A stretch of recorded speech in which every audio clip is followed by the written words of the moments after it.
حاجه ان احنا بقى دورنا ذوي الهمم، تمام، في مراكز بتأهلهم وفي لهم الأنشطة والكلام ده كله.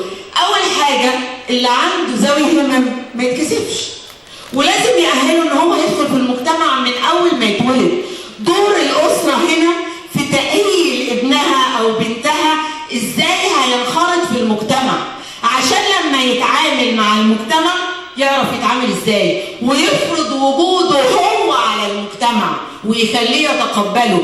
الأم والأسرة والأبناء لازم يكونوا أقوياء، لأن دي منحة من ربنا اختارهم هم. كل الناس بتخلف، ليه اختاروا الأسرة دي؟ عايزاها مكان في الجنة، باختصار لها دور، فبالتالي هي لازم تبقى قوية، لازم تعرف دورها إيه، ولازم تدمج ابنها في المجتمع. بدل أنا بحافظ على حرية الآخرين وحدودهم وما بيأذهمش، مش من حقك تمنع وجوده في المجتمع. فنبتدي بالأسرة من أول ما يبقى عندها طفل، لا أنا هدمجه، هنزله نادي، هنزله شارع، هنزله سوبر ماركت، هوديه مدرسة، هوديه حضانة.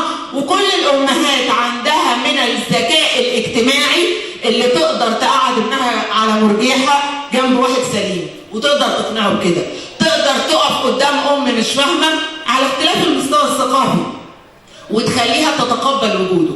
بدأنا نعمل ده، يبقى احنا نجحنا في الدمج الاجتماعي للأولاد دول.